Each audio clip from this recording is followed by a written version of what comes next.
are live. Oh, I'm always so happy when that little red light comes on. Right. There.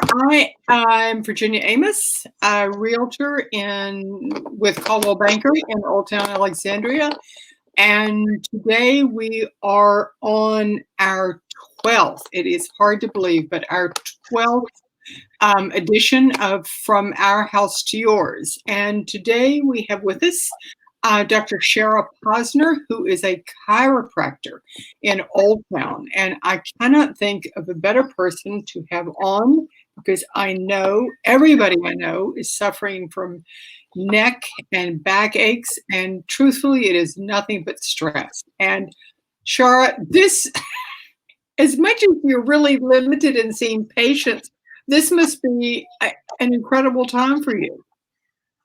So, you have two different kinds of populations right now coming into my practice. I have patients who are like, no, I'm not leaving my house. I'm not going anywhere. I'm having food delivered and I'm going to be in my home, in my pajamas all day long. Right. And I just move from like one spot on the couch to the next. Yeah. And those people obviously are not coming to the office. So I've seen about, I would say, a 50% reduction in clientele.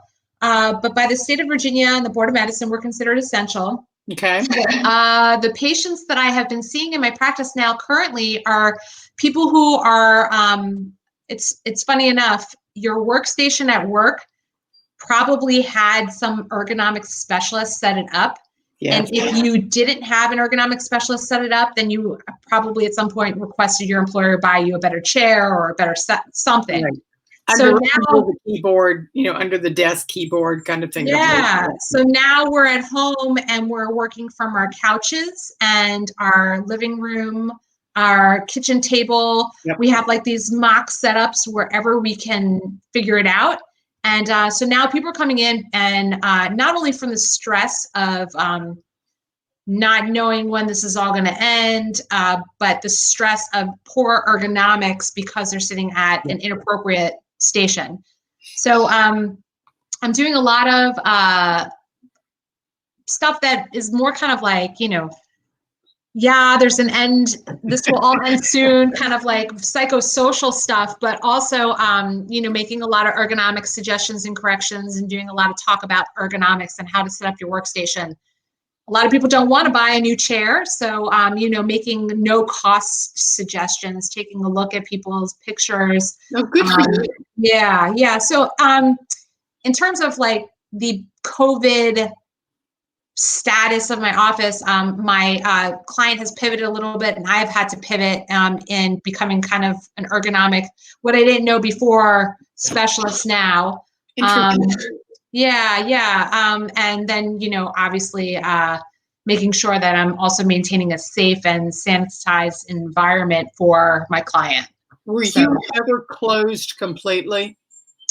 No. So I was in the office for a bit. My associate took a break for a couple weeks. She was coming off bronchitis. So I was like, you don't need to be here. And then when she came back into the office, I took my spring break that I was supposed to take with my kids. I came back in the office and then she's been gone for a bit and now she's back in the office. So we've been consistently open. Our hours have changed a little bit just because of, I don't have to be there so late in the evenings anymore because people are working from home. But we've been there through the entire thing. Some of the other services that we offer in the office are not, according to, quarantine mandates, allowed to continue. So massage is not active right now. And the acupuncturist just came back because she does pain management. She is considered essential as well. Okay. But we're making sure that we're staggering patients in a way so that there's not like a massive influx of people in the office at the same time. And so she's working on like the off hours that I'm not there. And yeah. Okay. Interesting. Real estate agents were considered essential too, which people have to find somewhere to live, right? But we just all had to figure out how to do it a little differently. And I never would have thought of you having to dispense ergonomic information, but that's a great new skill set. Right. So, often people come to the office and, most people in this area tend to be very type A. We have a lot of people who are working for the government, and if they're not working for the government, then they're probably military. And even the military people can respect or need ergonomic corrections as well. But most people are working really long hours. They're driving to and from work, commuting, or taking the metro. And like I said, businesses in this area or the government tends to be very good about setting up workstation ergonomics, but people are not taking breaks as frequently as they should be taking in general. And then the high stress, when you're under a lot of stress, your body goes into stress mode, and your stress mode is to protect your organs. So your ears come up to your shoulders come up to your ears, and you round forward, and you kind of do that turtle head thing. So, I was getting a lot of that before, but now it's a whole new level. I mean, it's like one after the next patient. I would have to say, in the past, when people were going in and out of the office, a lot of it was sedentary, like they were having injuries. They were sedentary because they didn't have the time to work out. I'm finding that people are not that way anymore. They're finding ways to get out, walk, exercise, and so forth. So maybe it's not as much low back stuff as it is upper back and neck pain now. Yeah. I swear, I think that if there were a way to gather the cumulative number of steps that have been taken in the past 2 months, I think walking has taken on a whole new level of interest among people. Right. Well, it's funny because I have some patients who worked on the hill before, so they were getting in like 8,000 steps at like 9:30 in the morning. Yeah. Or they were like going to and from work with the metro, walking to the metro, getting out of the car, whatever they're doing. And these people are now not getting their steps in at all. And then I have, people who are like really not working because perhaps maybe their job was, the security was in a way that they they're home, they're getting paid, but they're not working. And those people are like so active. They are out, they're running, they're jogging, they're turning like trees into like hanging machines. I mean, they're figuring it out. So, you have two different kinds of patients. You have the patient, like I said, I think for the most part, people have become more active because they have more time. And then you have some people who like they're the pressure and the stress, the way that they've set up their workstations at home, they're just driving themselves into the ground. So it's like, before you would wake up in the morning and you would take a metro or you would take a bus and you have that transition period. That transition period to work. Well, now it's like you don't even take a shower. You don't even get out of your pajamas. You just roll right down into the couch and you just start typing away. And like the next thing you know, it's like nighttime and you haven't even stopped to eat dinner or eat lunch. So a lot of kind of, like I said, ergonomic counseling, like set up your workstation like such, 18 to 24 inches from your face, top 1/3 of your screen should be level with your eyes, that kind of stuff, 90 degrees of elbow bend. But then also a lot of like, and you gotta take a break, and you gotta drink some water, and you gotta worry about your stress, and you gotta come up with some sort of mindset or meditation. You can't just roll out of bed and just go directly to your computer. You have to spend a moment either doing some sort of movement, meditation, or mindfulness, transition yourself, create a workspace. It can't be somewhere different every day. It's got to be like you're going to work. So like if you pick your kitchen table because that's all you have, you get up, you take a shower, you drink your cup of coffee. You do not do it at the kitchen table because kitchen tables work. That's where work is. Yeah. You do it somewhere else in your house, and then you transition yourself to your workspace. You work for 25 minutes. You take a 5-minute break. You do that 4 times, and then on the 4th cycle, you take a half an hour break. You get up, you stretch, you walk, you take a lap around your home. Especially if it's nice out, you have no excuses. Right. So that way we're addressing, you know, the workstation stress, but we're also addressing like the mental stress. You know, people feel like they need to work harder because they're home, which is, I don't know who said that. Those are just great tips. And I know people will appreciate you. I'm going to put that schedule on my make notes. Yeah, it's called the Pomodoro method, and it's very effective. A lot of big CEO business types use it. You know, it's the belief that you can only really truly be productive for 25 minutes. And then after 25 minutes, you start to lose productivity, you start to lose concentration, you get distracted, and your work isn't as good as it was within those 25 minutes.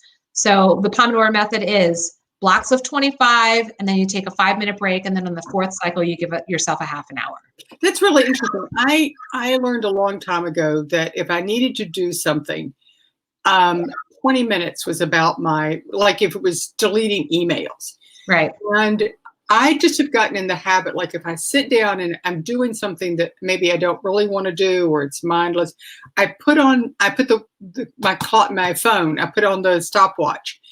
20, because I know I only have to do it for 20 minutes. Right. And that buzzer's, and it just makes a world of difference. It does. It really does, because you can stay focused. It's not too short. It's right there.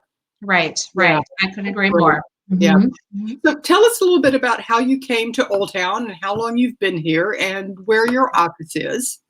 Right. So I was born outside of Philly. I hopped around a little bit as a kid. I was raised in New Jersey. So for all intents and purposes, I say I'm a Jersey girl. Okay. I like that. I'm actually embarrassed to admit I am from the Jersey Shore. So fist pumping and tanning and all of the things. So when I was in high school, I knew I wanted to be in a medical field. I was an athlete, so I wanted to do something like PT, physician's assistant, sports medicine, something like that. I went to college at University of Maryland, which is ultimately how I ended up back down here. I was in a scholars program, and when I was there, I did an externship for a chiropractor. I just thought, this is so cool. He's healing people with his hands, and he's not using medication. I want to do this. And that's kind of all she wrote. You know, when I was in school in Connecticut, I met my husband at that time and graduated. And I was kind of like, well, where do I go? I don't want to be in Connecticut. I need a little bit of distance from my soon to be in-laws. And my husband was like, no, for the Jersey. If you're from the Northeast, you know, like Connecticut and New Jersey, we don't really, yeah. So oil and water. Yeah, right. So, you know, when I was investigating places to start practice, I got a job offer in Centerville with a very large, high volume chiropractic office. And I learned a lot from them. I learned that if I was going to work that hard, I was going to do it for myself. And then when I went to go look for places to set up practice, I was like, I just fell in love with Old Town. Yeah. And to this day, I mean, there's no better small town to practice in and to live close to. I just, the people, the community, the cooperatives that have nested in our town is just fantastic. You know, I support a ton of small business, and the same is reciprocated to me. And I just absolutely adore Old Town. It was the best decision I ever made, was to set up practice in Old Town. Wonderful. I hear that from so many people, but how supportive the business community has been through all of this. Right. And, you know, for many years, Alexandria has been able to maintain a really strong presence, you know, with small businesses. And you know, you just cross your fingers and you want that to, you know, to continue. I agree. So, do you have a specialty for your? I know you have a partner or somebody who works with you. So I have a certification in pediatrics and maternal health. So I do a lot of pediatric work and maternal health, but I have a passion for fitness. So I love working with, like, specifically postnatal or prenatal moms who are trying to get back to that pre-baby bod. Right. Physically, also mentally. Those are my favorite kinds of patients, because I've been there. I have two small children, and I remember when I was pregnant how I felt and how much I needed chiropractic and acupuncture and massage, and how they helped me so much. Rehab my body, gain strength, and allow me to continue setting an example also for my children as to like how to live a healthy lifestyle. So my niche patient, my niche client is that postnatal mom who is looking to get back to feeling good about themselves again. Very good. Yeah. That's a great move. Well, I'm gonna get a little personal here. I've been admiring your shoulders. They're absolutely really strong and great. I have lifted weights for years. Yes. Haven't lifted good 6 months. And all of a sudden I have tendonitis in my biceps and my shoulders. And I am in agony. Right. I mean, I can't put my bra on, I have to hook it in front and turn it around. I twist it the wrong way, and it's like a hot iron shooting through there. The anti-inflammatories didn't help. Right. Next step is supposedly a cortisone shot. Right. Is acupuncture an option here? I mean, I think acupuncture is fantastic for pain disorders, also for inflammation. I think that there's an avenue with acupuncture for sure. Massage. I mean, you can benefit from any one of the services. Chiropractic. A lot of like rehab would be a recommendation to you as well, because you're probably sitting an awful lot with your shoulders rounded forward. Yeah, and that creates a little bit of an imbalance in the shoulder, which means that you'll use your biceps tendon more than you're supposed to, which will then irritate it. So doing exercises where you're like externally rotating your shoulders and like stretching your pec muscles out, like standing on a door frame and stretching out your arms, that in conjunction with an acupuncture massage, all the above. Yeah, I think you get some good results, really good results. Okay, because I'm getting real tired of it. Oh, I believe it. I believe it. The only other thing I would recommend, like until you can get somewhere, is maybe some CBD oil. Oh, okay. Yeah, right. And there's a couple, I mean, we have it at my office, but there's also a couple businesses in Old Town that actually sell exclusively CBD. So I know Shelly's place on Washington has CBD. Okay. Yeah. And I've got a friend with a shop in Shirlington who sells CBD. Oh, yeah. So there you go. Yeah, I'll look into that because I'm just real tired of this pain. It's like I work in my garden and I went to Lowe's. I can't lift bags of potting soil. Right. To throwing around. It's really irritating. Oh, I'm sorry to hear that. Thanks. But you've given me some great ideas, so you'll get a phone call from me later. But I know you teach some classes too. You teach Pilates?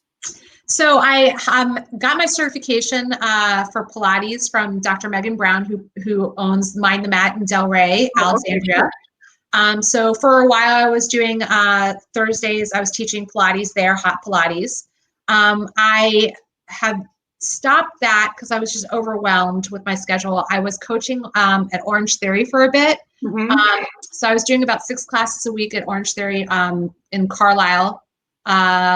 And now I'm just on hiatus from all the fitness, except for my personal fitness. Yeah. Right. And what do you do? What is your favorite thing to do? Oh, I like to lift. I like heavy lifting. Yeah. I like to run for stress, but heavy lifting. You give me a weight room and I am, happier than a pig and you know what. So I kind of agree with you. I mean, once I was really into it, I really did like the lifting. Right. And it's good for you too. It's good for your bones to prevent osteoporosis, get nice, strong, and also your posture, work on imbalances. I mean, you can do some amazing things in the weight room floor, provided that you have a good instructor with you. Yeah. And you can really, what I like too, is that you can really feel and see the progression.